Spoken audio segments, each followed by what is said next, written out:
My wife emailed, "Don't call or come over. We're done." I replied, "Got it. Consider it's your last wish." My phone was blowing up. I shut her up forever. Let me tell you about the exact moment my life decided to cosplay as a dumpster fire in the middle of a perfectly mediocre Tuesday. I was sitting in my home office. Well, office is generous. It's really just the corner of my bedroom where I shoved a desk and pretended I had my act together, trying to look engaged in a Zoom meeting about quarterly projections that nobody cared about. You know the drill. Camera on, nodding at appropriate intervals, mentally composing your grocery list while someone named Brad from accounting explains pivot tables like he's describing the meaning of life. I had my thoughtful professional face locked and loaded, the one that says, "I'm definitely not wearing sweatpants below the waist, and I absolutely didn't eat cereal for lunch." That's when my phone lit up like a Christmas tree on steroids. The notification sound, that innocent little ping that usually means someone's liking your Instagram story or your mom's forwarding another chain message about hydration. This time hit different. Subject line, "Don't call or come over. We're done." Sender, Serena, my wife. Well, apparently soon-to-be ex-wife, based on the extremely subtle subject line that had all the delicacy of a sledgehammer to the kneecaps. 3 lines. She broke up with me in 3 lines via email. Not even a phone call. Not a "we need to talk" text that gives you 30 seconds to prepare your emotional support system. Just a corporate-style termination notice, like I was a Netflix subscription she forgot to cancel. The body of the email was even better, and by better, I mean worse. Just a cold, clinical paragraph about needing space and growing apart, and other greatest hits from the breakup cliché playlist. No explanation. No real reason. Just a digital door slam that echoed through my inbox like the saddest notification I'd ever received. Now, here's where I probably should have taken a breath, maybe closed my laptop, definitely should have muted myself on the Zoom. Instead, I did what any rational human being would do when their marriage implodes via electronic correspondence. I replied immediately. "Got it. Consider it's your last wish." I hit send before my brain could catch up with my fingers, which is pretty much how I've made every questionable decision in my life. Was it dramatic? Absolutely. Was it petty? You bet your ass.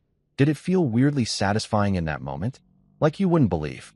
What I didn't anticipate, because apparently I'm an optimist and an idiot, was that this one sentence would detonate my life like I'd accidentally triggered a social media nuclear warhead. Within minutes, my phone started vibrating so aggressively I thought it was having a seizure. Texts, calls, voicemails, DMs, carrier pigeons. Okay, maybe not that last one, but it wouldn't have surprised me. It was like I'd accidentally announced my candidacy for president or confessed to a crime on live television. Jamal, my best friend since college and professional chaos enabler, was the first to call. I could hear him cackling before I even answered. "Bro," he wheezed, and I could practically see him doubled over. "Bro. This is content. This is generational content. You just became a meme and you don't even know it yet." Turns out, Serena had posted something cryptic on social media, because of course she had. Nothing says mature breakup, like vague posting to 300 people, and someone had screenshot my response, and now our personal business was getting passed around the internet like a joint at a college party. My mother called exactly 4 minutes later, and I learned more about emotional devastation, family disappointment, and our genealogical tree in 12 minutes than I had in 32 years of existence.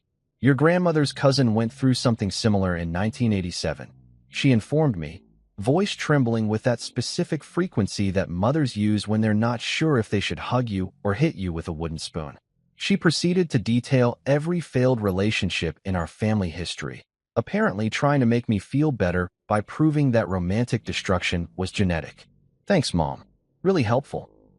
Nothing says you'll get through this, like finding out great Uncle Harold also got dumped and died alone with 17 cats. The texts kept rolling in. Serena's sister Mia, who I'd always suspected enjoyed drama more than oxygen, sent a paragraph that was 70% crying emojis and 30% accusations that I was somehow the villain in this story. Her friend Britta, who I'd met exactly twice and who definitely didn't like me, texted, "Are you okay? I'm coming over with wine, and we can talk about what you did wrong." The passive aggression was so thick I could have cut it with a knife and served it at Thanksgiving. My neighbor, Mrs. Ortega, a 70-something Puerto Rican woman who knew everyone's business before they did and made killer lemon bars, knocked on my door within the hour. She was holding a plate covered in aluminum foil and wearing an expression that combined pity, curiosity, and the unmistakable look of someone who'd been waiting for gossip this juicy since the Johnsons' divorce last spring. "Mijo," she said, pressing the warm plate into my hands. "He wasn't faithful, right?" I always knew something was off. I corrected. "And actually, no. Well, I don't think." I stammered, suddenly realizing I had no idea what the truth was anymore. Hum, Mrs. Ortega hummed, which is universal for, "I'm going to believe whatever makes the best story." She patted my arm and shuffled back to her apartment, probably already drafting the group text to the building's unofficial neighborhood watch that was really just a gossip network with better intentions. I stood there in my doorway, holding lemon bars and the shattered remains of my dignity, and did what any self-respecting adult would do. I went inside, sat at my kitchen table in my ratty college sweatshirt that said, "Property of Athletics Department," even though I'd never played a sport in my life, and stared at my phone like it might suddenly offer me answers. Or an instruction manual. Or a time machine. The thing is, getting dumped by email shouldn't have felt like an achievement, but somehow my response, that stupid, dramatic, probably shouldn't have sent it reply, made me feel weirdly proud. Like I'd at least maintained some dignity in the face of digital assassination. That sentence became my weird badge of honor, my bruise, and my banner all at once. It was the dumbest hill to die on, but at least it was mine. I sat there trying to figure out whether I should laugh, cry, order takeout, call a florist and send Serena the world's most passive-aggressive bouquet, or just set my phone on fire and join a monastery where nobody had Wi-Fi or opinions about my personal life. The fluorescent light above my kitchen table buzzed like it was judging me. The coffee maker gurgled sympathetically. Somewhere in the building, someone was playing music too loud, and it sounded like the universe's soundtrack to my humiliation. And that's how my Tuesday, perfectly average, beautifully boring Tuesday, became the day I got dumped via email and accidentally became the main character in a story I never auditioned for. Spoiler alert, it only gets weirder from here. If I thought the initial explosion of notifications was bad, I was adorably naive, like a puppy who doesn't know the vacuum cleaner is about to ruin his entire afternoon. The digital avalanche didn't stop. It multiplied like some kind of terrible social media virus that fed on human misery and the inability of people to mind their own damn business. My phone became a slot machine that wouldn't stop paying out, except instead of quarters, it was dispensing judgment, unsolicited advice, and screenshots of conversations I wasn't part of but was definitely the subject of. I started cataloging the interruptions like some kind of weird museum curator of my own personal disaster. Here we have a text from my college roommate who I haven't spoken to in 6 years, asking if I'm holding up okay at 2 in the morning. And over here, a voicemail from my dentist receptionist who somehow heard about this and wants me to know that Mercury is in retrograde, which apparently explains everything. The absurdity was so thick you could spread it on toast. Serena's group chat, which I'd been removed from faster than you can say block contact, had apparently gone absolutely feral. I know this because people kept forwarding me screenshots like they were doing me a favor, like I needed to see in real time how my marriage was being dissected by people who thought brunch was a personality trait. The messages ranged from supportive, he seemed nice, but was probably emotionally unavailable, to absolutely unhinged. I always knew he had dead eyes. Remember that Christmas party? For the record, I don't have dead eyes. I have tired eyes. There's a difference. And it's called working a full-time job while apparently being married to someone plotting my social execution. Mia, Serena's sister, called me crying. And I used the term crying loosely because it sounded more like a theatrical performance than genuine emotion. She had that specific quality of sadness that comes with an audience in mind, like she was auditioning for a reality show about family drama. "I can't believe this is happening," she sobbed. Which was rich considering she'd probably been in on whatever this was from the beginning. "You two seemed so perfect." "Yeah, well, so did the Titanic before it met that iceberg, Mia. Things change." Her friend Britta, who I'd literally met twice, once at a birthday party where she'd spent the entire time talking about her juice cleanse, and once at a wedding where she'd cornered me to explain cryptocurrency. texted me with the energy of someone who'd been waiting their entire life for this moment. Are you okay? I'm coming over with wine, and we need to talk about what happened. I always sensed something was off with your communication style. My communication style? Lady, you once spent 45 minutes telling me about your spiritual journey through a Whole Foods, and I listened politely. That's elite-level communication. Jamal, my actual best friend, and the only person whose opinion I valued, was having the time of his life. He sent me a continuous stream of gifs, crying laughing emojis, scenes from soap operas, that one Michael Jackson eating popcorn meme. Around 3 p.m., he texted, "Dude, you're trending in our friend group. Jenny just asked if you're taking applications for a new wife. I told her you're in your villain era, and it's too soon." I couldn't even be mad. At least someone was enjoying this catastrophe. Work became its own special circle of hell. I dragged myself into the office Wednesday morning because apparently my personal life imploding wasn't a valid excuse to work from home, and immediately became the office mystery man. People looked at me with this mix of pity and fascination, like I was a tragic character in a limited series they were all binge-watching. My assistant Priya, a 26-year-old who had more emotional intelligence than everyone else in the building combined, slid a coffee onto my desk without a word. Then she looked at me with those knowing eyes and said, "You look dramatic. Like protagonist of an indie film dramatic. Should I cancel your meetings, or are we powering through?" "Powering through," I said, because the alternative was going home and staring at my phone while it continued its impression of a fireworks display. "Respect," Priya nodded. "Also, everyone knows. Like, everyone.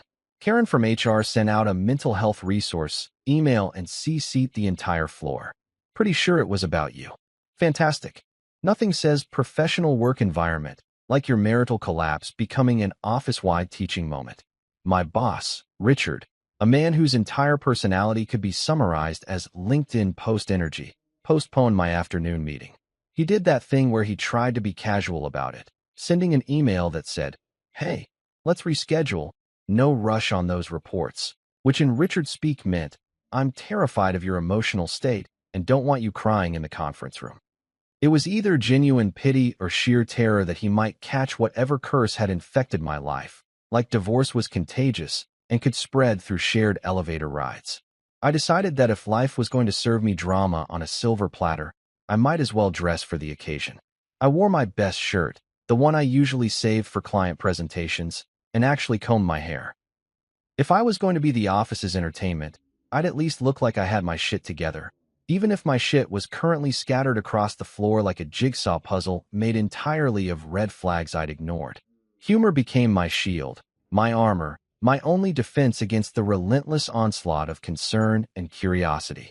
When Karen from HR did eventually corner me in the break room with that concerned face that HR people perfect in training, asking if I needed any support or resources, I smiled and said, "Yes, actually. I need tissues, a small orchestra to follow me around playing sad violin music, and maybe a certificate that says survived email breakup that I can frame." She laughed nervously and handed me a pamphlet about the Employee Assistance Program. Close enough. But underneath the jokes and the sarcasm and the carefully maintained facade of someone who was totally fine and definitely not spiraling, there was this truth that kept bubbling up like acid reflux after bad takeout. Serena hadn't just cut me off. This wasn't a spontaneous decision made in the heat of an argument. The more I thought about it, and trust me, I had nothing but time to think about it, the more I realized she'd been planning this. You don't break up with someone via email with that level of clinical precision unless you've rehearsed it. Unless you've been thinking about it for a while. Maybe weeks. Maybe months. That realization hit different. It wasn't just the breakup. It was the premeditation. It was knowing that while I'd been going through life thinking everything was fine, maybe a little boring but fine, she'd been mentally packing her bags and writing her exit speech. I'd been living in a sitcom while she was plotting a heist. My phone buzzed again. Another text. Another call. Another person who suddenly remembered I existed now that I was the main character in the tragedy of the week. I silenced it and shoved it in my desk drawer, watching the wood muffle the vibrations. Priya appeared at my desk with another coffee. "You know what's wild?" I said, staring at my computer screen without really seeing it. I thought I knew her. Like, really knew her. And now I'm finding out I maybe didn't know anything at all. Priya nodded, perching on the edge of my desk. People are good at hiding things when they want to, especially when they've decided you're not worth the truth. That stung, mostly because it was accurate. The truth was simmering somewhere beneath all this noise, and I was starting to realize that if I wanted answers, I was going to have to go looking for them myself. Because Serena clearly wasn't planning on providing any, and everyone else was too busy having opinions to actually help. My phone buzzed again in the drawer, muffled but persistent. I left it there. For now, I had work to do, a reputation to maintain, and approximately 47 unread messages to ignore. The breakdown could wait until after 5 p.m. That's what calendars are for. Curiosity is a terrible roommate. It doesn't pay rent, it eats all your snacks, and it keeps you up at night whispering increasingly unhinged theories about your life. Thursday evening, I found myself sitting on my couch with a beer I wasn't really drinking, staring at my phone like it might suddenly reveal the secrets of the universe, or at least explain what the hell had happened to my marriage. That's when I made the fateful decision to do something I absolutely should not have done, but was completely going to do anyway. I started looking for clues. Serena's Instagram was my first stop on this terrible journey, and holy hell, it was a masterpiece of theatrical performance art. Her feed had exploded with single and thriving photos that looked like they'd been curated by someone who'd taken a masterclass in passive-aggressive social media warfare. There she was at a coffee shop, laughing at something off-camera with a caption about new beginnings and finding myself. There she was at sunset, filtered within an inch of its life, with a quote about butterflies and transformations that was definitely stolen from some wellness influencer. Each photo was more aggressively joyful than the last, like she was trying to convince herself as much as everyone else that dumping me via email was actually a spiritual awakening. The comments section was even better, and by better, I mean it made me want to throw my phone into the ocean. Her friends were falling all over themselves with support. You're glowing queen, and he never deserved you. And my personal favorite, this is your time. Like I'd been holding her hostage in some tower instead of, being married to her and thinking things were relatively fine. One person, I didn't even recognize the name, commented, finally free from toxic energy. And I wanted to reply, the only toxic energy here is your understanding of relationships, Jennifer. But I had just enough self-control left to resist. But Instagram was just the appetizer.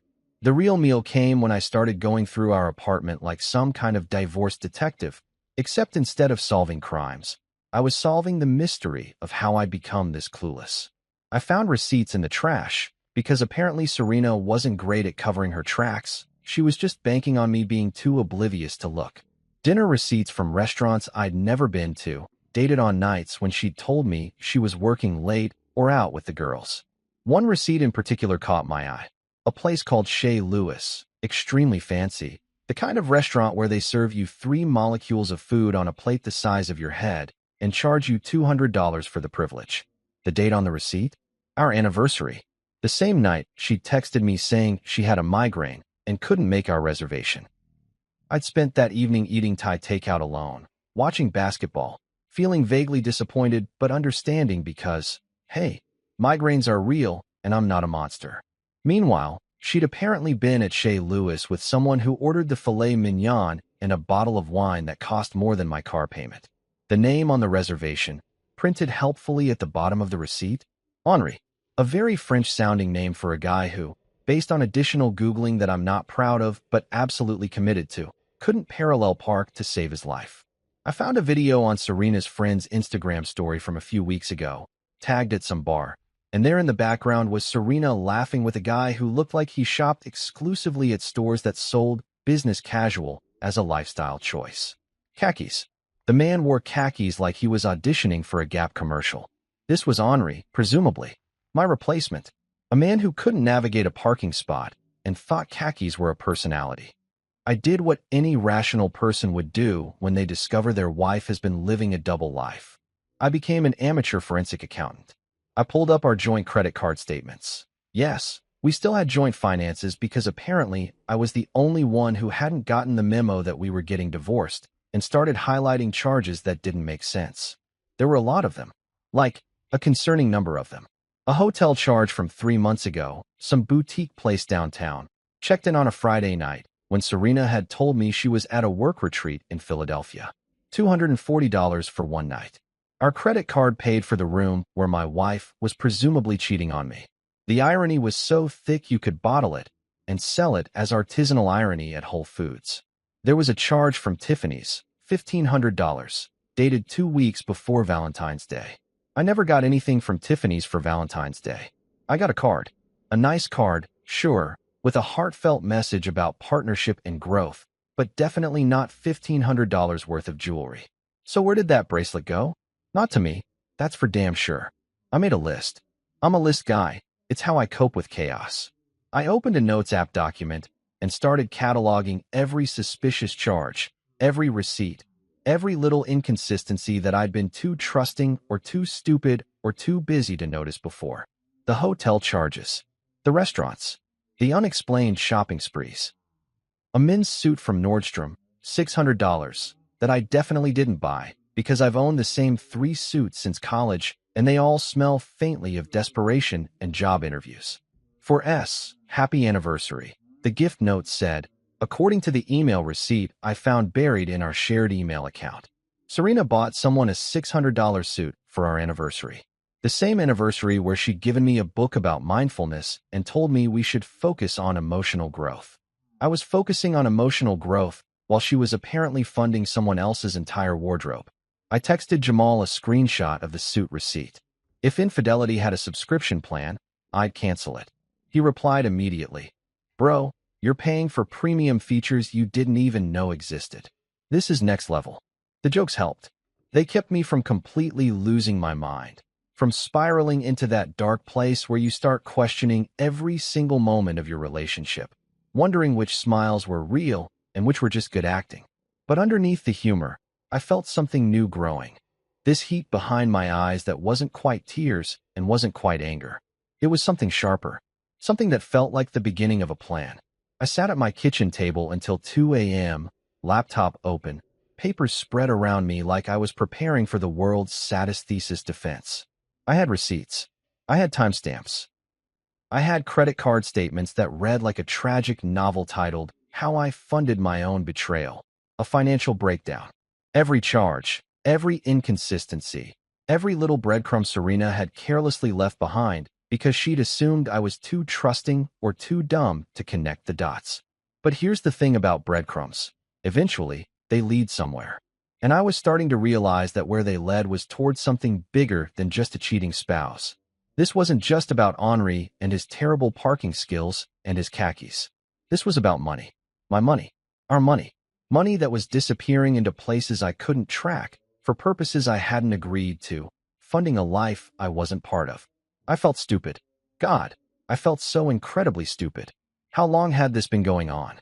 How many dinners? How many hotels? How many gifts purchased with our joint account while I was at home thinking we were saving for a future that apparently only I believed in? The embarrassment was almost worse than the betrayal. Almost. I closed my laptop and looked around my apartment. Our apartment, technically, though it had never felt less like ours than it did right now. The furniture we'd picked out together. The pictures on the wall from vacations that now felt like elaborate lies. The coffee maker I'd bought her for Christmas because she'd mentioned wanting one, casually, and I'd remembered because that's what you do when you love someone. You remember the small things. Except she'd been remembering things too. She'd been remembering to delete emails and hide receipts and maintain 2 separate lives with the precision of someone who'd done this before or at least thought about it enough to get good at it. My phone buzzed. Another message from someone offering condolences or gossip or unsolicited advice. I ignored it. I had work to do. Real work. The kind of work that required spreadsheets and documentation and a level of pettiness that I was just now discovering I was capable of. Curiosity might be a terrible roommate, but turns out it's an excellent motivator. And I was just getting started. Friday afternoon, I was sitting in my office pretending to care about a PowerPoint presentation when Priya knocked on my door with an expression that could only be described as, "You're going to want to sit down for this." Since I was already sitting, I just stared at her until she walked in and closed the door behind her with the kind of deliberate slowness that means someone's about to ruin your day. "So," she said, pulling out her phone, "you need to see something, and I'm sorry in advance because it's bad." Like, really bad. Like, I debated showing you this for 20 minutes bad. She turned her phone toward me, and there it was, Serena's Instagram live stream from last night. A live stream I hadn't been invited to, hadn't known about, and definitely wasn't prepared for. The video had that filtered, ring-lit glow that makes everyone look like they're starring in their own reality show. And Serena was front and center, surrounded by her inner circle of enablers. Friends. All holding wine glasses and looking like they were at some kind of spiritual awakening retreat instead of what was clearly we're celebrating my divorce party. The caption read, "Finally free from toxicity. Healing night with my real ones." Two hearts, sparkles, butterfly, the butterfly emoji. She used a butterfly emoji. Like she was emerging from a cocoon instead of, blowing up a marriage via email and apparently spending my money to celebrate it. I watched the video with the kind of morbid fascination you have when you see a car accident. You know you shouldn't look, but you literally cannot stop yourself. Serena was giving a toast, her voice thick with that performative emotion that reality TV stars use when they want you to think they're being authentic. "To freedom," she said, raising her glass while her friends hooped and hollered like she'd just announced she'd cured cancer. "To finally choosing myself. To walking away from situations that no longer serve me." Situations. I was a situation now. Not a person, not a husband, not someone she'd made vows to. A situation that no longer served her, like a gym membership she'd forgotten to cancel. "And thank you all for being here," she continued, dabbing at her eyes even though I couldn't see any actual tears, "for supporting me through this journey. I couldn't have done this without you." The comments were rolling in real time at the bottom of the screen. "You're so brave. Queen behavior. He never appreciated you." I wanted to reach through the phone and ask these people, these strangers who knew literally nothing about our relationship, what exactly made them experts on who appreciated whom. But that would require me to care about their opinions, and I was rapidly running out of caring to give. Then came the part that made my blood pressure spike so hard I could hear it in my ears. One of her friends, I think her name was Chelsea or Madison, or some other name that came with a trust fund and opinions about brunch spots, said, "And can we talk about how you planned this whole evening yourself? The decorations, the wine selection, everything. This is your night." Serena laughed, that high-pitched laugh she did when she was nervous or lying or both, and said, "Well, when you've been planning your freedom for months, you want to celebrate it, right?" Months. She said months. On camera. To an audience of however many people were watching this digital celebration of my humiliation. I realized, with the kind of clarity that feels like getting slapped awake, that I was looking at people in actual formal wear. This wasn't just some casual girls' night with wine from Trader Joe's. These people were wearing cocktail dresses and heels. There were professionally arranged flowers in the background. This was a produced event. This was planned. And the wine. I could see the bottles on the table behind them. Labels facing the camera like this was a sponsored post. That was expensive wine. Like, really expensive. The kind of wine that comes in bottles that look like art installations and costs more per glass than most people spend on groceries. Wine that I recognized because I'd bought it for our wedding.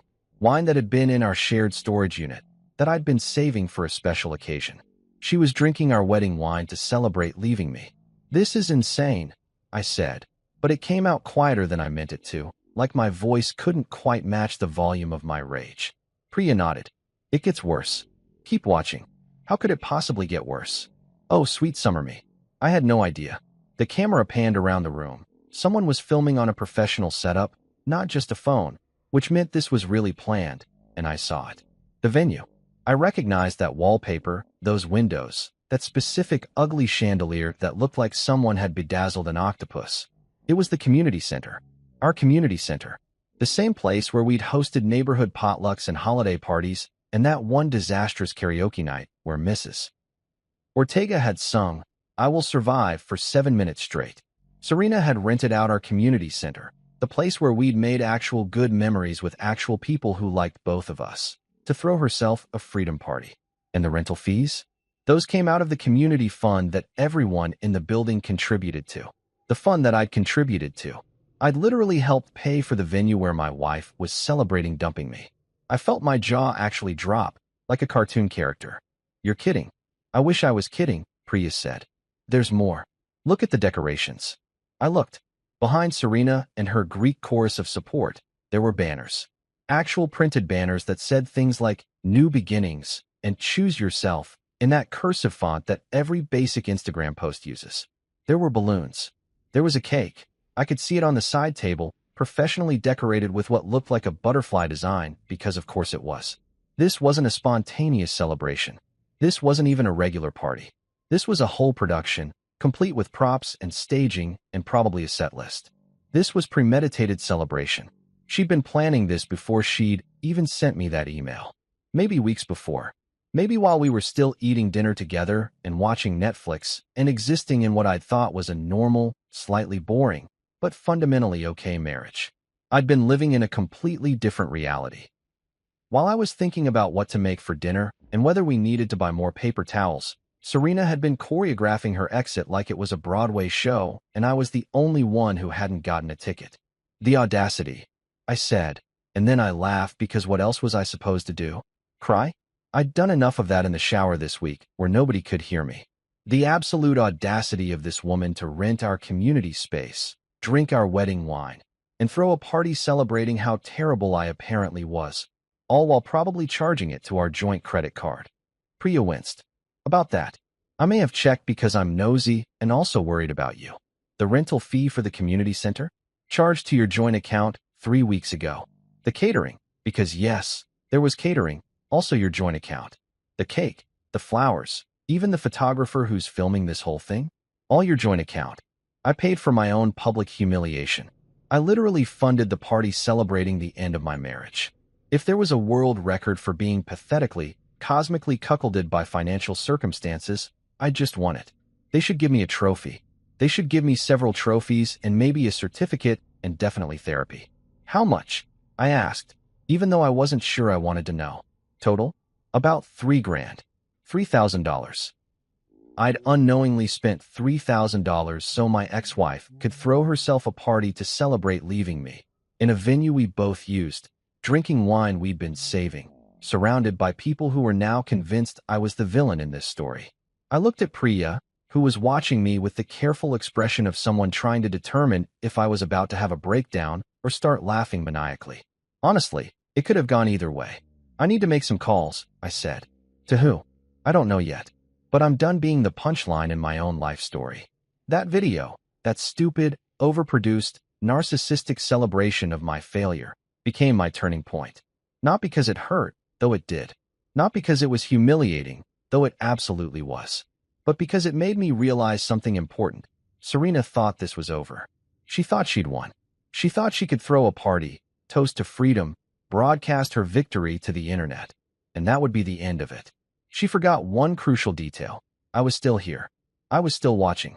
And I was getting really, really tired of being treated like background music in my own life. The nice guy routine had gotten me exactly nowhere except broke and embarrassed. Time to change the playlist. Saturday morning, I woke up with a hangover despite not drinking, which is just what happens when your brain spends 8 hours processing betrayal instead of actual rest. I made coffee. The good stuff, because if my life was falling apart, at least my caffeine game would be strong, and decided to do something monumentally stupid. I was going to deep dive into our shared email account. The one we'd set up years ago for household stuff, like utility bills and furniture deliveries. The one I hadn't checked in months, because who has time to read emails about water bills and appointment confirmations? Turns out, Serena had time. Serena had lots of time, apparently, because our shared inbox was a treasure trove of information I absolutely was not supposed to see. I scrolled past the usual garbage, newsletters from stores I'd never shopped at, promotional emails about sales on things nobody needs, 17 unread messages from our internet provider threatening to upgrade us to a package we didn't want. Then I saw it. An email chain with the subject line Settlement Agreement, Confidential. The sender was someone named David Kruger, Esquire, which is lawyer speak for, "This is going to cost you money." My hand hovered over the mouse. I knew I shouldn't open it.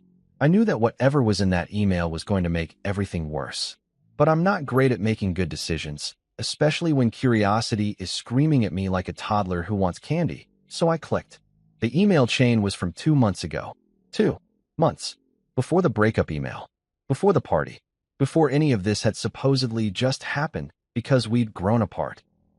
The first message was from David Kruger, attorney at law and homewrecker facilitator, confirming receipt of documents regarding asset division and settlement terms.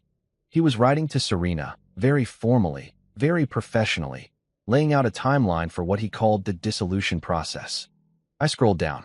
There was talk about transfer of assets and equitable distribution and a bunch of other legal jargon that basically translated to, "We're going to take your stuff and make it sound official." But the phrase that made my stomach drop, the phrase that I kept reading over and over because surely I was misunderstanding it, was this: pending transfer of primary account funds and execution of power of attorney documentation. Power of attorney. She was trying to get power of attorney. Over my accounts. Over our shared assets. Over everything we'd built together, which admittedly wasn't a fortune, but was enough that losing it would hurt. A lot. I felt my hands start shaking, which was annoying because I needed them to scroll, and they were too busy having a physiological response to betrayal. There was another email, this one from Serena to David, asking about expediting the signature process and whether my signature could be handled without direct involvement. Handled. Like I was a problem to be solved, an obstacle to be removed, a checkbox on her legal to-do list. She was planning to forge my signature, or trick me into signing something, or find some legal loophole that would let her take my money without me knowing what I was agreeing to. The casual way she discussed it, like she was asking about catering options instead of financial fraud, made me want to throw my laptop across the room. I didn't, because I needed it, and also because property destruction wasn't going to solve anything, but the urge was there. I took a screenshot, then another. Then I went through the entire email chain, methodically capturing every message, every attachment, every piece of evidence that proved this wasn't just a marriage falling apart. This was premeditated. This was planned. This was a heist. And I was the mark who'd been too stupid or too trusting to see it coming. My phone was sitting next to me, and I stared at it for a solid minute before deciding to call the one person I knew who could help, Lila. Lila Chun, my friend from college who'd gone to law school and was now a very scary, very competent attorney who specialized in family law and had a reputation for eating opposing counsel for breakfast. We'd stayed friends after graduation because Lila was funny and smart and didn't take crap from anyone, including me. She answered on the second ring. "This better be good. I'm at brunch, and they just brought out bottomless mimosas. Serena's trying to steal my money using power of attorney fraud," I said, because why waste time with pleasantries? There was a pause. I heard the sound of a chair scraping, footsteps, a door closing. When Lila spoke again, her voice had shifted from friend having brunch to lawyer who's about to ruin someone's day. "Tell me everything. And I mean everything. Don't leave out a single detail because you think it's not important. I'll decide what's important." I told her. The email, the party, the receipts, the hotel charges, the suit from Nordstrom, the wedding wine. All of it came pouring out in a stream of consciousness confession that probably made me sound unhinged, but Lila just listened, occasionally making those little hum sounds that lawyers make when they're mentally building a case.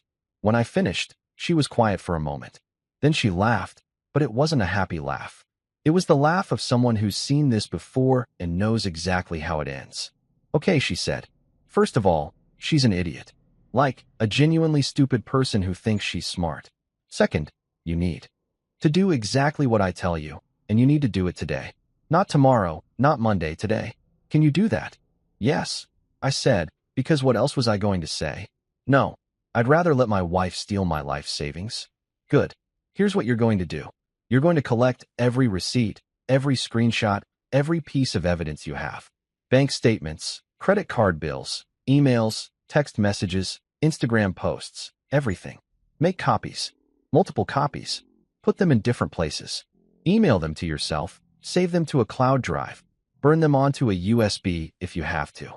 I want a paper trail so thick we could build a house with it."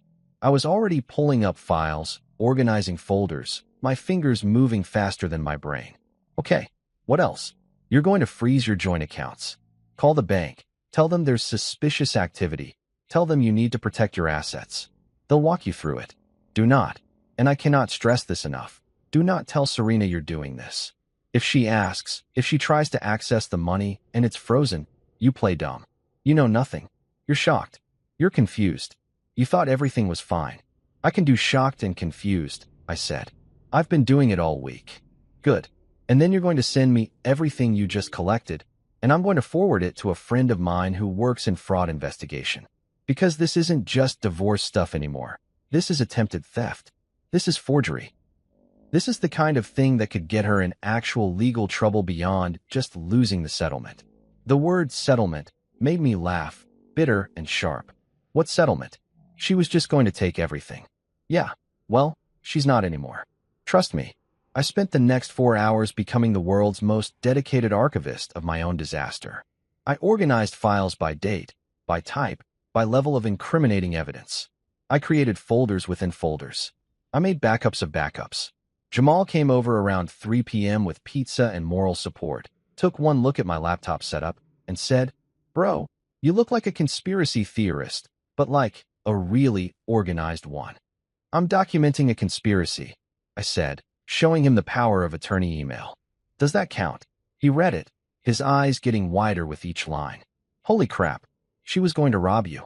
Like, legally rob you, but still rob you. Yep. And you had no idea? Not even a little bit.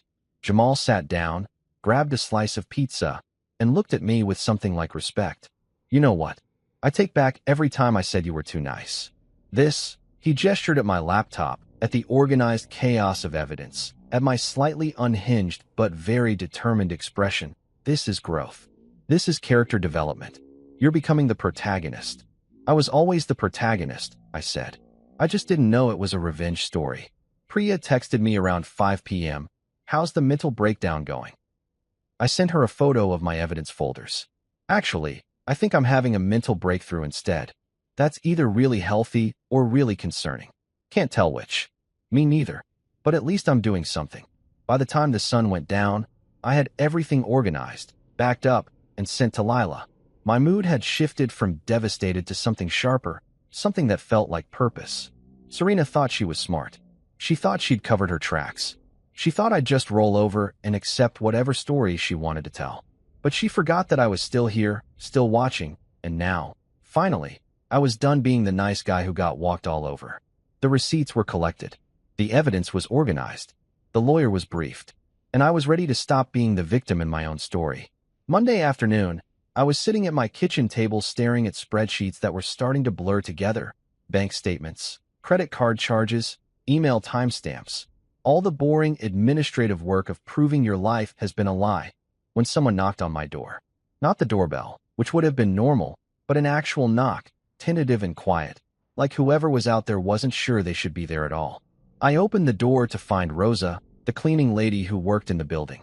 I'd talked to her maybe a dozen times in the 3 years I'd lived here. Usually just polite hallway conversations about the weather or how the elevator was broken again. She was probably in her late 50s, always wore her hair in a neat bun, and had the kind of face that had seen too much of other people's business to be shocked by anything. She was holding a USB drive like it might explode. "Mr. Stevens," she said, her accent thick but her English perfect. "I found this. In the elevator. I think." She paused, glancing down the hallway like she was worried someone might overhear. "I think you need to see what's on it." I looked at the USB drive, then at Rosa, then back at the USB drive. This felt like the beginning of a thriller movie, the part where the protagonist gets handed mysterious evidence and immediately regrets every decision that follows. But I was already neck-deep in my own personal drama, so what was one more questionable choice? "What's on it?" I asked. "Security footage," she said quietly. "From the building cameras. I wasn't supposed to take it, but I cleaned the security office and I saw your wife, your ex-wife, on the screen, and I thought you should know. I wanted to kiss her. I wanted to give her a raise, except I wasn't her employer. I wanted to build her a statue in the lobby. Instead, I just took the USB drive very carefully, like it was made of glass and contained the secrets to the universe." "Thank you," I said, and I meant it more than I'd meant anything in weeks. "Seriously, thank you." Rosa nodded, already backing away toward the elevator. "I don't want trouble. But what she did, what I saw, that's not right. You seem like a good man. You deserve to know." She disappeared into the elevator before I could respond, leaving me standing in my doorway holding a USB drive that felt like it weighed 1,000 pounds. I plugged it into my laptop with the kind of anticipation you usually reserve for Christmas morning or lottery results. The drive contained video files, organized by date, each one labeled with timestamps. I clicked on the first one, dated 3 months ago, 11:47 p.m. The footage was grainy. Building security cameras aren't exactly Hollywood quality, but it was clear enough. There was Serena, leaving our apartment building, walking toward the lobby with a large rolling suitcase. And next to her, carrying another suitcase and what looked like a garment bag, was a man.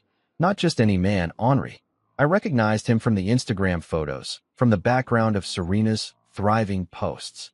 Same khakis and polo energy, same haircut that looked like he'd asked for business casual, and the barber had taken it literally. They weren't touching, weren't holding hands, but there was an intimacy in how they moved together, how he held the door for her, how she laughed at something he said. The body language of people who knew each other well. Too well. I clicked on the next video.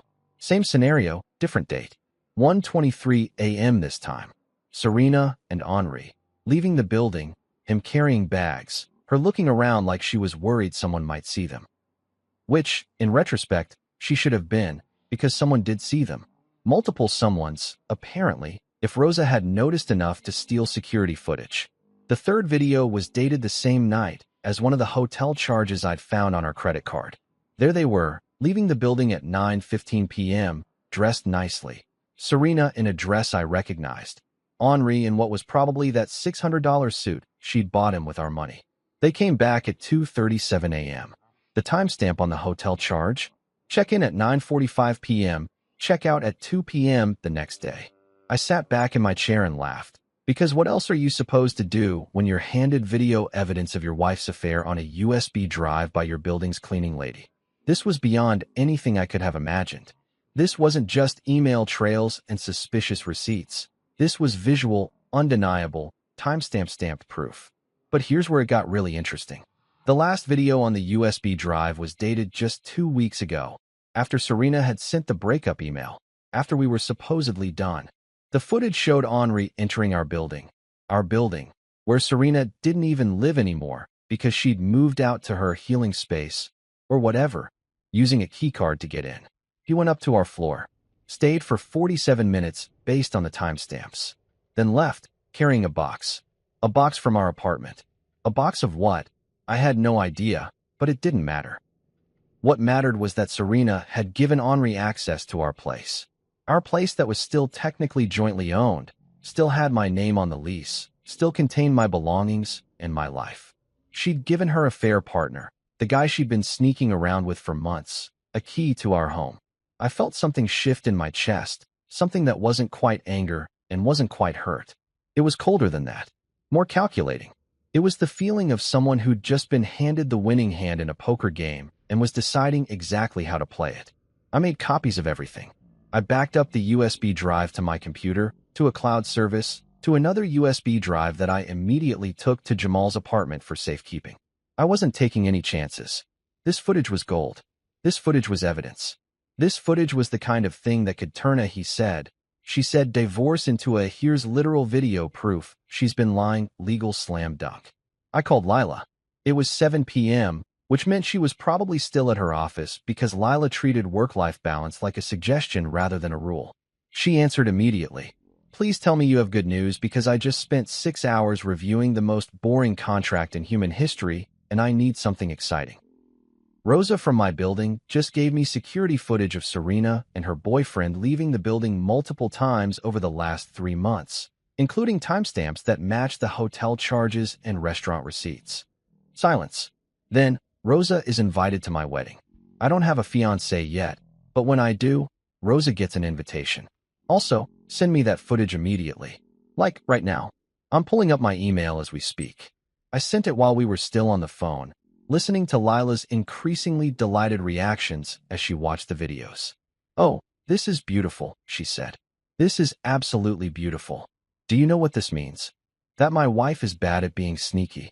Well, yes, but also that we now have documented proof of infidelity with timestamps that correlate with financial impropriety. She was using your joint funds to facilitate an affair. That's not just cheating, that's financial misconduct. Any judge is going to look at this and crucify her. Good, I said, and I meant it. The nice guy version of me from 2 weeks ago would have felt guilty about that. Would have worried about being too harsh, too vindictive, too mean. But that guy was gone. That guy had been replaced by someone who was tired of being treated like a doormat. There's more, Lila continued. That last video, where he enters the apartment after you're separated, that's potentially criminal trespassing, or at minimum a violation of your lease agreement. We can use that. We can use all of this. I looked at my laptop screen, at the frozen image of Serena and Henri walking out of my building like they owned the place, like they hadn't just been systematically destroying my life for their own convenience. Use it, I said. Use all of it. I'm done playing nice. Finally, Lila said, and I could hear the smile in her voice. I was wondering when you'd get there. Now, here's what we're going to do next. She laid out a plan that was part legal strategy and part psychological warfare, and with every word, I felt myself getting more focused, more determined. I'd spent weeks feeling like a victim, like someone things were happening to. But now I had evidence. Now I had proof. Now I had a cleaning lady who was apparently my guardian angel and a lawyer who was ready to go to war. Serena thought she'd covered her tracks. She thought she was smart. She thought I'd just accept whatever story she wanted to tell and fade quietly into the background of her new life. She was wrong, and I was about to make sure everyone knew it. I spent the rest of the night organizing the footage, syncing it with the credit card charges and email timestamps, building a timeline that was so airtight you couldn't slip a piece of paper through it. Jamal came over around midnight with more coffee and the kind of moral support that involved mostly just sitting next to me and occasionally saying, "That's so messed up," at appropriate intervals. You know what the wildest part is? I said, staring at my spreadsheet of evidence. She could have just been honest. She could have just said, "I'm not happy. I want a divorce. Let's figure this out like adults." But instead, she did all this. The lying, the sneaking around, the trying to steal my money. What? Jamal shrugged. Because people are weird and selfish and bad at confrontation? I don't know, man. I stopped trying to understand why people do terrible things. Now I just make sure they face consequences for it. That's surprisingly wise. I have my moments. My phone buzzed. A text from Priya. "Did you sleep? Please tell me you slept." I replied, "Sleep is for people whose wives aren't trying to commit fraud." Fair point. Want me to bring breakfast tomorrow? You need protein. I smiled despite everything. Despite the anger and the betrayal and the grainy security footage playing on a loop in my head. I had good people. People who showed up. People who cared. And I was going to make sure that meant something. I could have done this the normal way. Could have scheduled a lawyer meeting, shown up in a conference room with Lila, presented my evidence to Serena and her attorney in a professional, mature, incredibly boring setting where everyone speaks in measured tones and pretends to be civil. That would have been the adult thing to do, the reasonable thing to do. The thing that a well-adjusted person who wasn't harboring weeks of rage and betrayal would absolutely do. But here's the thing. I'd spent my entire marriage being reasonable, being understanding, being the guy who didn't make waves, who compromised, who took the high road so consistently that I'd basically built a permanent residence up there. And where had that gotten me? Divorced via email and funding my own humiliation party. So no, I wasn't doing reasonable. I was doing spectacular. The Riverside Community Center, our community center, the one Serena had rented for her freedom celebration, had a monthly booking system that was managed by Mrs. Chun from 4B, who liked me because I'd helped her carry groceries once and hadn't complained when her cat peed in the hallway. I called her on Tuesday morning with a proposition. I wanted to book the center for a family gathering on Friday evening. Yes, I knew it was short notice. Yes, I'd pay extra. Yes, I understood the usual rules about decorations and cleanup. Mrs. Chun, bless her gossipy soul, agreed immediately. I think she smelled drama, and Mrs. Chun lived for drama the way other people live for oxygen. Then I sent out invitations. Not digital ones. Actual physical invitations, printed on nice cardstock that I ordered rush delivery from Staples, because if you're going to stage a confrontation, you might as well have good production values. The invite said, "Family photos and memory night, Friday 7 p.m. Riverside Community Center. Come celebrate our shared memories." It was vague enough to be intriguing and specific enough that people would show up. I invited everyone who mattered.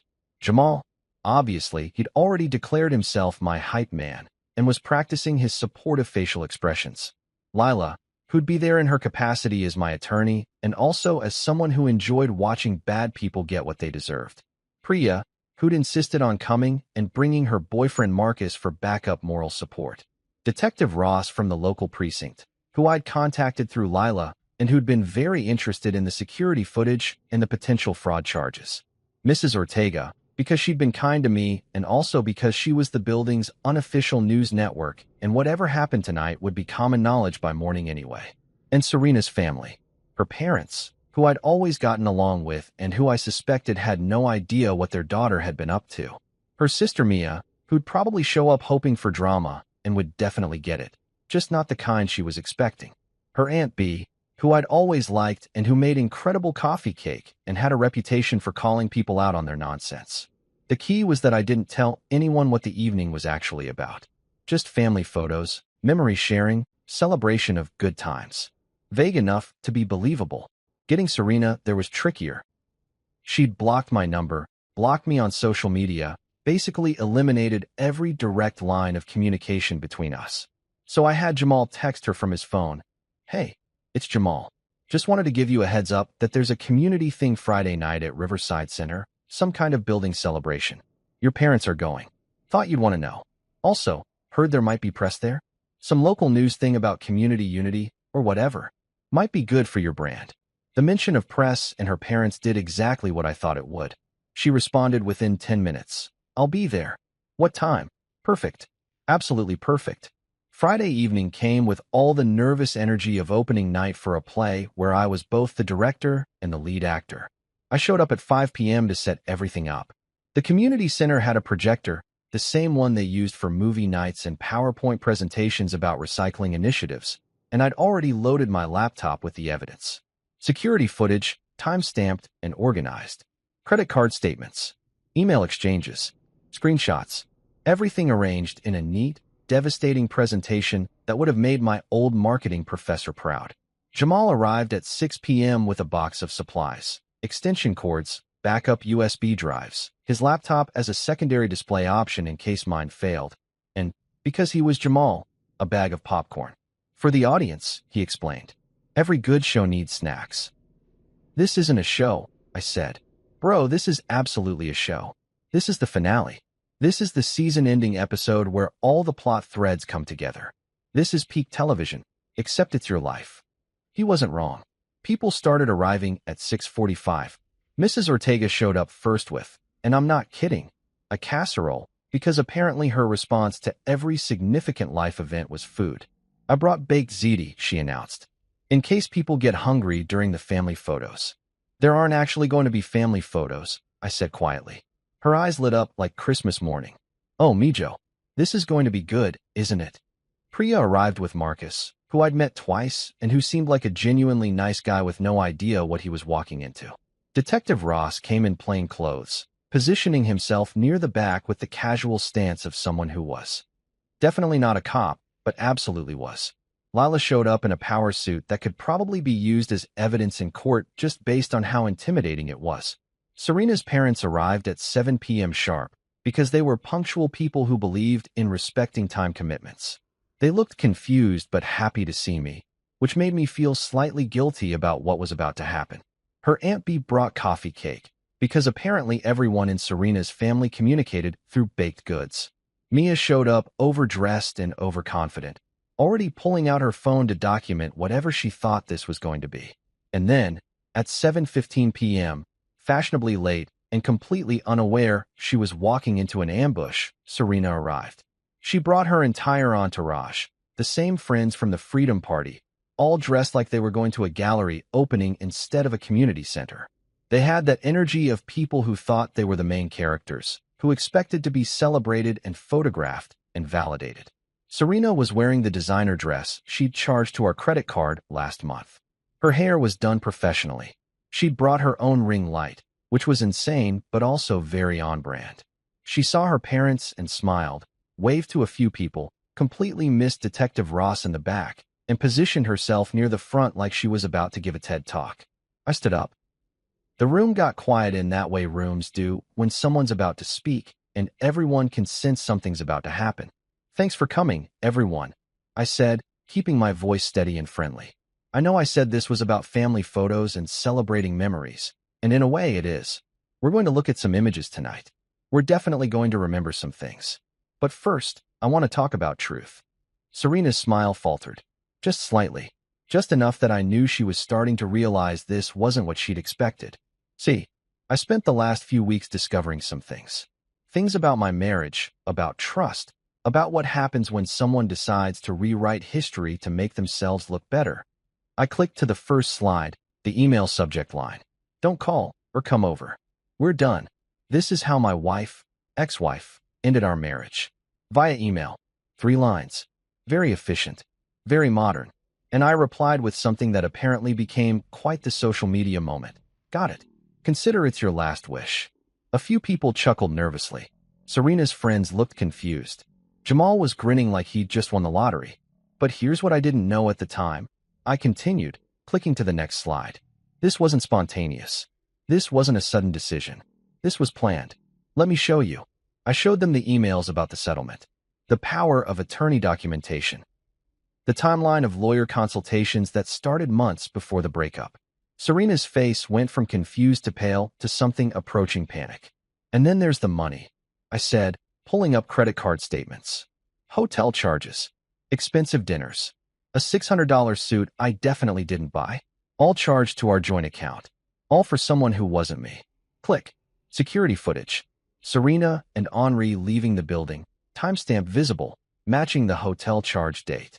The room was dead silent. You could have heard a pin drop. You could have heard someone breathe. Serena's mother had her hand over her mouth. Her father looked like he was watching a building collapse.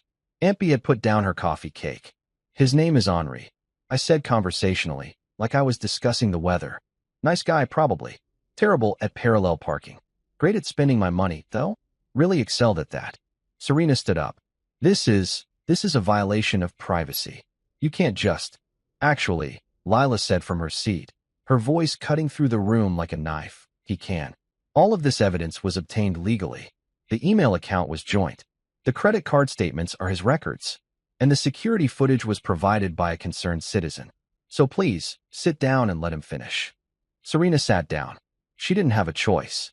Her friends looked like they wanted to leave, but were too shocked to move. I showed them everything. Every receipt, every timestamp, every piece of evidence I'd spent weeks collecting. The party she'd thrown with our money. The attempt to access my accounts. The visits to our apartment after we'd separated.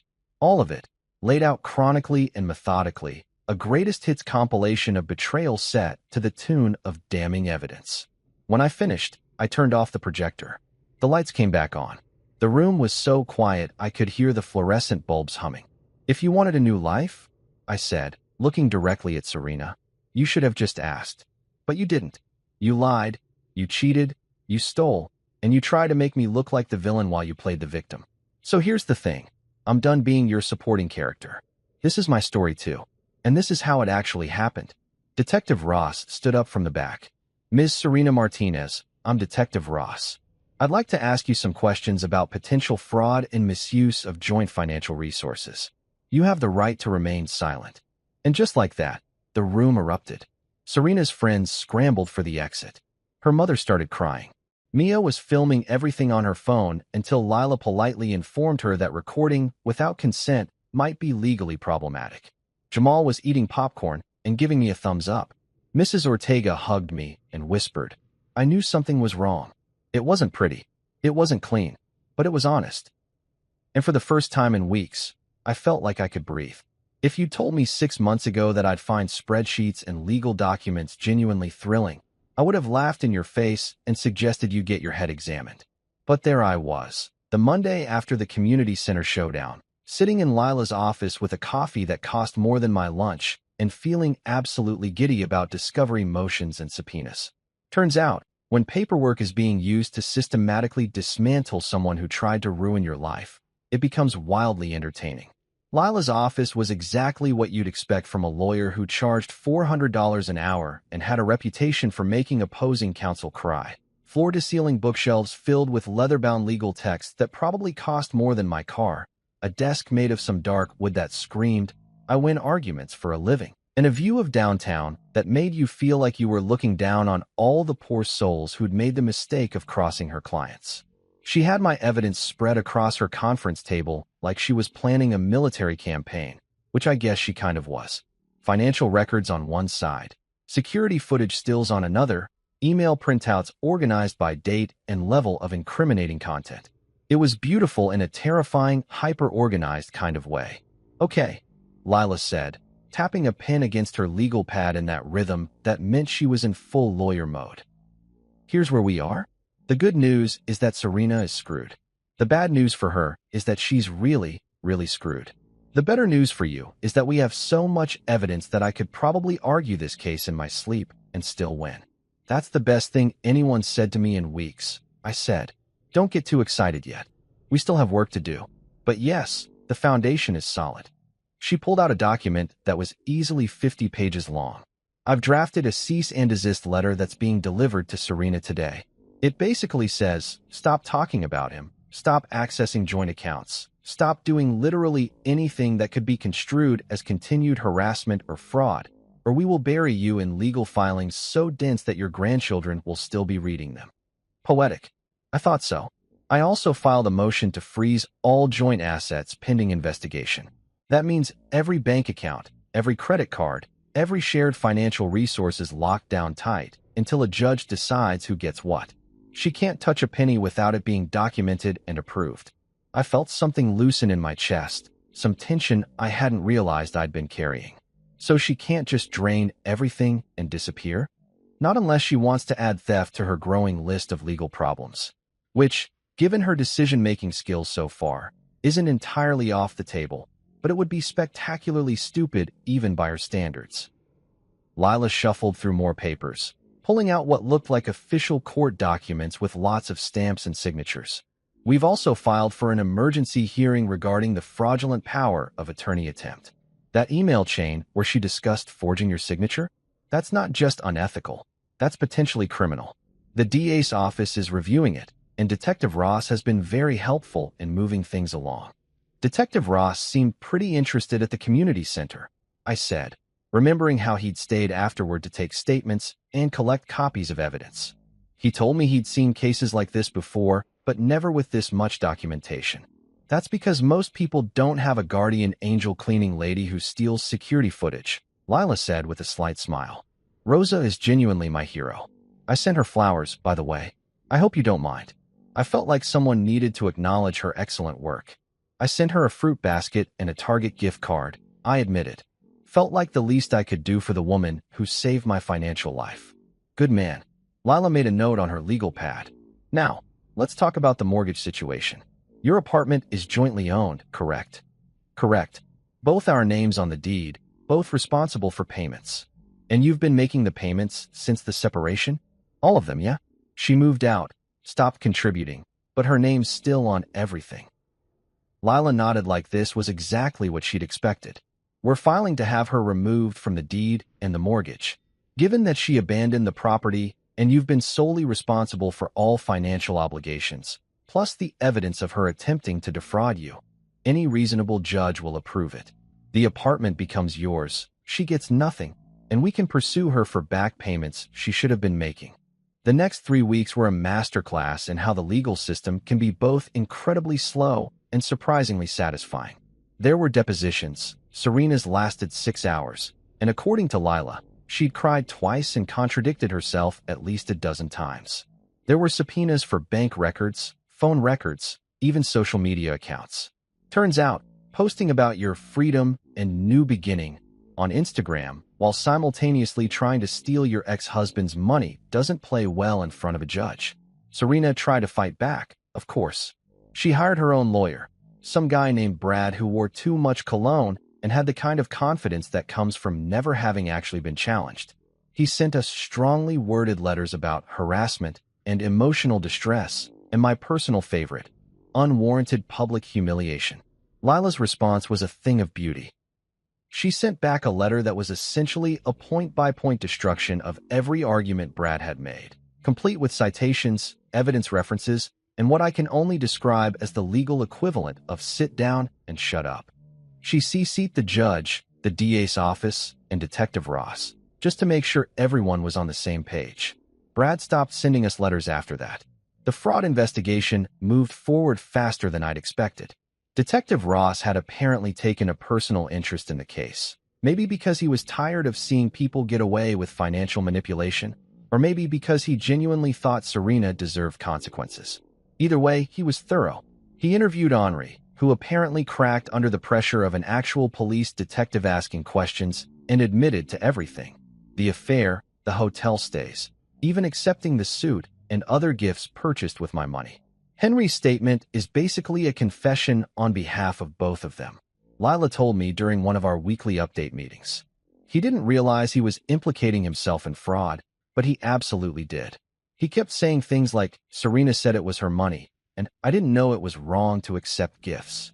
The detective said he seemed genuinely confused about why accepting thousands of dollars worth of items purchased with stolen funds might be a problem. So Henry's an idiot and a criminal, I said. Correct, but a cooperative idiot, which helps us. His testimony, combined with the security footage and financial records, makes this about as close to a slam dunk as you can get in court. Jamal had been following the legal proceedings with the enthusiasm of someone watching their favorite TV show. He'd created a group chat called Justice for Stevens that included me, Priya, Marcus, and somehow Mrs. Ortega, who'd learned to use emojis specifically so she could react to updates. Every time Lila sent me good news, I'd forward it to the chat and watch the celebration emojis roll in. Your lawyer is a badass, Jamal texted after Lila got the judge to approve freezing Serena's access to our joint accounts. Like, genuinely scary. I'm adding her to my list of people to never make angry. She's earned every penny I'm paying her, I replied.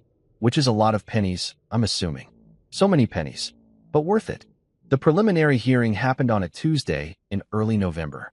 The courtroom was smaller than I'd expected. You watch too many legal dramas, and you start thinking every court proceeding happens in some grand room with marble columns and dramatic lighting. This was more like a conference room with a judge's bench and uncomfortable chairs that squeaked when you moved. Serena showed up dressed like she was going to a funeral, all black and subdued, with an expression that was probably supposed to convey remorse, but mostly just looked like she'd been caught and was mad about it. Her lawyer Brad tried to argue that this was all a misunderstanding, that Serena had merely been protecting her own interests, and that I was engaging in a campaign of harassment motivated by spite.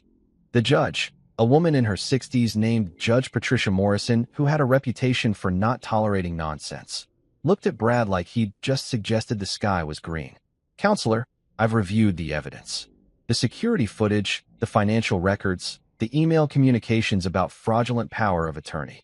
Are you seriously suggesting that attempting to forge someone's signature to access their bank accounts is protecting her own interests? Brad stammered something about context and misunderstandings. Judge Morrison cut him off. I'm issuing an order for full financial restitution. Ms. Martinez is required to repay all funds inappropriately charged to joint accounts, with interest. The mortgage and property deed will be transferred solely to Mr. Stevens. All joint accounts remain frozen pending final settlement, and I'm referring this case to the DA's office for potential criminal charges related to attempted fraud and identity theft. Do you have anything else to add, Counselor? Brad did not have anything else to add. Walking out of that courtroom felt like emerging from underwater after holding your breath too long. Everything was sharper, clearer. Lila was grinning like she'd just won the Super Bowl. Jamal, who'd taken a personal day to be there for moral support, actually fist-pumped in the hallway. That was beautiful, he said. That judge basically told your ex-wife to pay up or go to jail. That's like the legal equivalent of a mic drop. It's not over yet, Lila warned. But even she couldn't hide her satisfaction. We still have final settlement negotiations and the criminal investigation. But yeah, today was a good day. Priya sent me a text. I'm reading the group chat updates, and I'm screaming. You're getting your money back in the apartment? This is better than any TV show. Mrs. Ortega sent me a gif of someone doing a victory dance. I had no idea where she'd found it or how she'd learned to send gifts, but I appreciated the sentiment. That evening, I sat in my apartment, solely mine now according to a judge's order, and looked at the legal documents Lila had given me. Orders for restitution, frozen accounts, pending criminal charges, It was a stack of papers that represented months of work, weeks of stress, and the systematic destruction of Serena's attempt to rewrite our story. Paperwork had never looked so sexy. The final hearing was scheduled for a Thursday in late November, which felt appropriately theatrical because nothing says your life is being legally dismantled quite like doing it right before the holidays. The courtroom was the same one from the preliminary hearing. Same uncomfortable chairs, same fluorescent lighting that made everyone look vaguely ill, same Judge Morrison presiding with the energy of someone who'd seen every stupid thing humans could do to each other and was perpetually unimpressed. This time, though, the gallery was fuller. Serena's parents were there, sitting on opposite sides of the room like they couldn't decide whose team they were on. Her Aunt B showed up with, I kid you not, a Tupperware container of coffee cake, because apparently even legal reckonings required baked goods. Jamal was there, obviously, dressed in what he called his supportive best friend suit, which was just his regular suit, but he'd worn his lucky socks. Priya and Marcus came too, sitting in the back and giving me encouraging nods like I was about to perform in a school play instead of watch my ex-wife face consequences for fraud. Detective Ross was there in an official capacity this time, wearing his badge and looking like the kind of cop who actually enjoyed paperwork because it meant building airtight cases. Lila sat next to me at the plaintiff's table, her leather portfolio open and approximately 6,000 pages of evidence organized by color-coded tabs that probably had their own filing system. Serena arrived 10 minutes late, which was either a power move or she'd gotten stuck in traffic. She was with Brad, her lawyer, who looked significantly less confident than he had at the preliminary hearing. He had that, I'm getting paid, but I know we're going to lose expression that lawyers get when they realize they've taken a case that's basically defending the Titanic after it hit the iceberg. Judge Morrison didn't waste time with pleasantries. We're here for the final hearing in the matter of Stevens versus Martinez regarding financial fraud, attempted identity theft, and asset division. Ms. Chun, you may present your closing arguments. Lila stood up, and I swear the temperature in the room dropped 5 degrees. She had that predator energy, the kind that made you glad she was on your side and deeply sorry for anyone who wasn't. Your Honor, this case is fundamentally about premeditated deception and financial exploitation, Lila began, her voice clear and measured. Ms. Martinez didn't just end her marriage. She attempted to systematically rob my client while gaslighting him into believing he was the problem. Let's review the evidence. She pulled out the first exhibit, the email. Chain about power of attorney. Ms. Martinez consulted with an attorney about accessing my client's accounts without his knowledge. This email, dated 2 months before she filed for separation, discusses how his signature could be handled, a term that, in context, clearly means forged or obtained under false pretenses. Brad tried to object. Your Honor, that's speculation. It's documented in writing. Judge Morrison said flatly. Overruled. Continue, Ms. Chun. Lila pulled out the next exhibits. Credit card statements, highlighted in yellow. Over the course of 6 months, Ms. Martinez charged over $37,000 to joint accounts for expenses that had nothing to do with the marriage or household. Hotel stays with her paramour, designer clothing, expensive dinners, even a $600 suit purchased as a gift for said paramour, with a note that read for S, Happy Anniversary, an anniversary she spent with someone else while telling my client she had a migraine. I heard someone in the gallery gasp. Pretty sure it was Serena's mother. Furthermore, Lila continued, pulling out the security footage stills, we have time-stamped video evidence of Ms. Martinez leaving the marital residence with her affair partner on multiple occasions, dates that correspond exactly with these fraudulent charges. She wasn't just cheating. She was using my client's money to facilitate that cheating, effectively making him an unwitting financial sponsor of his own betrayal. Serena's face had gone from pale to red to something approaching purple. Brad was scribbling notes like they might somehow contain a miracle defense. They didn't. And finally, Lila said, her voice dropping into that quiet register that meant she was about to deliver the killing blow. Ms. Martinez threw herself a freedom party to celebrate leaving her husband, a party that cost over $3,000, charged entirely to joint accounts, held in a community space they both had access to, featuring wine from their wedding that she'd taken without permission. She live-streamed this party to social media, publicly humiliating my client while he unknowingly paid for the privilege. Judge Morrison looked at Serena with an expression that could have curdled milk. Ms. Martinez, do you have anything to say in your defense? Serena stood up, and for a second, I thought she might actually apologize or take responsibility or show some shred of self-awareness. Silly me. Your Honor, I was in an emotionally abusive relationship, she said, her voice trembling in that way that sounded rehearsed. I was trying to find myself, to grow beyond the limitations that were placed on me.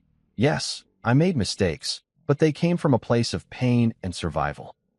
This whole proceeding is just another way my ex-husband is trying to control and punish me for daring to choose myself. The audacity, the sheer, unmitigated audacity of this woman to stand in a courtroom, surrounded by evidence of her lies and theft, and claim she was the victim. I felt Jamal's hand on my shoulder from behind, a silent reminder not to say anything stupid. Judge Morrison let Serena finish her speech, and it was a speech, complete with dramatic pauses and hand gestures, before responding in the driest tone I'd ever heard from a human being. Ms. Martinez, I've been a family court judge for 23 years. I've seen actual abuse cases. I've seen people fleeing genuinely dangerous situations. This is not that. This is a woman who wanted to leave her marriage, which is your right.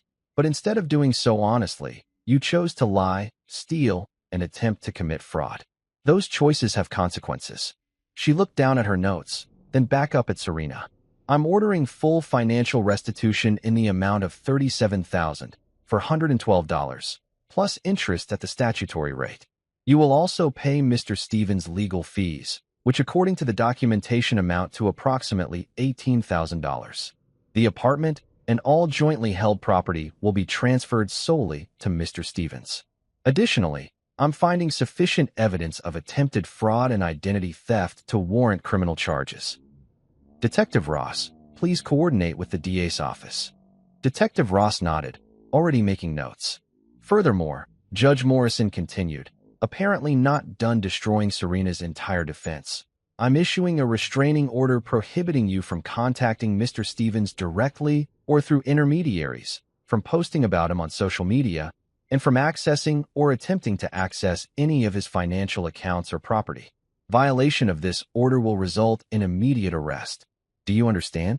Serena nodded, tears streaming down her face. Real tears this time, not the performative kind. The tears of someone who just realized that actions have consequences and judges don't care about your personal brand. And one more thing, Judge Morrison said, and I swear there was the tiniest hint of satisfaction in her voice.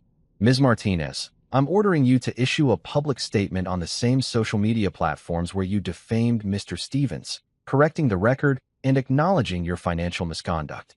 You have 72 hours to comply.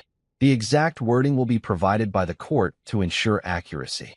Brad looked like he wanted to object, but had finally realized that objecting would only make things worse. Serena was full-on sobbing now, and her friends in the gallery, the same ones who'd been at the Freedom Party, clinking glasses and celebrating, were conspicuously silent. The gavel came down. This court is adjourned. Walking out of that courtroom was surreal. People were patting me on the back, offering congratulations like I'd won something instead of just successfully defended myself against being robbed by my own wife. Lila was already on her phone, probably sending the verdict to her network of lawyer friends who appreciated a good legal victory. Jamal was texting the group chat in real time. Full restitution. Restraining order. Criminal charges. This is better than Christmas. Mrs. Ortega was waiting in the hallway with empanadas in a thermal bag, because of course she was. I heard from Mrs. Chun who heard from her daughter who works in the clerk's office, she said, handing me still warm food. You won everything. I'm so proud of you, Mijo. Thanks, Mrs. Ortega, I said, genuinely touched. And thank you for the empanadas. Food is love, she said, patting my cheek. And also gossip fuel. Everyone in the building will want to hear about this. Serena's parents approached as we were leaving. Her father looked uncomfortable. Her mother looked devastated. We're sorry, her mother said quietly. We had no idea she was doing any of this. We raised her better than this. I didn't know what to say to that. She made her choices was all I could manage. She'll have to live with them now, her father said. For what it's worth, we always liked you. Thought you were good for her. Guess we were wrong about a lot of things. They walked away, and I felt a weird pang of sympathy. They'd just watched their daughter get legally eviscerated for being a terrible person. That couldn't be easy. Aunt B, however, had no such sympathy. She cornered me near the elevator with her Tupperware of coffee cake and a look that could only be described as vindicated. I always thought she was too much, B said. Too dramatic, too self-centered. You seem like a nice boy. Here, take this coffee cake. You deserve it more than she does. Is this a legally binding transfer of coffee cake? Jamal asked. In my family, coffee cake is sacred, B said seriously. More binding than any court order. That evening, my phone exploded, but this time with good messages. Friends I hadn't heard from in months sending congratulations. Colleagues from work who'd heard through the grapevine. Even my mother called, crying happy tears and saying she'd known all along that truth would prevail, even though she'd been just as confused as everyone else. Priya sent me a gif of Beyoncé with the caption, "Justice has been served." Detective Ross emailed me directly. Congratulations on the verdict. The criminal investigation is proceeding. We'll be in touch regarding testimony for the DA's case. You did good work documenting everything. And Lila sent a simple text. Well done. Enjoy your victory. Also, I'm sending you my final bill tomorrow, so maybe don't celebrate too hard. I sat in my apartment, legally and completely mine now, eating Mrs. Ortega's empanadas and Aunt Ba's coffee cake, scrolling through messages and feeling something I hadn't felt in months. Peace. Not happiness exactly, not yet, but peace. The kind that comes from knowing you fought back, you told the truth, and you won. Serena had tried to rewrite our story, to make herself the hero and me the villain. But the evidence didn't lie. The timestamps didn't lie. The receipts definitely didn't lie. And now everyone knew it. Justice, it turns out, tastes like coffee cake and empanadas. And it's delicious. 6 months later, life looks different in the best possible way. I moved into a condo with actual closet space and windows that don't face a brick wall. Priya became my business partner. We started a design consultancy called Second Act Solutions, which is either brilliant branding or extremely on the nose, but clients love it. We joke about charging freedom fees for rush projects. Jamal's writing a book titled How to Be Dumped Elegantly and Fight Back Spectacularly. I'm expecting royalties since I'm basically the entire case study. Detective Ross sends me holiday cards with those tiny pins taped inside for witness documentation purposes. Rosa still brings me empanadas every Thursday, and I'm convinced she's a guardian angel in sensible shoes. Serena sent a letter 6 months after the verdict, hoping for understanding and closure. I replied with the same energy she'd given me. Got it. Consider that your last wish fulfilled. I don't track her social media anymore. My serotonin comes from landing clients and beating my 5K time. The best revenge isn't elaborate. It's a clean inbox and genuine laughter. I keep the legal receipts in a box, just in case. But mostly, I keep Mrs. Ortega's empanada schedule and Aunt Ba's coffee cake recipe. Life isn't perfect, but it's mine again. Messy, sarcastic, and deliciously real.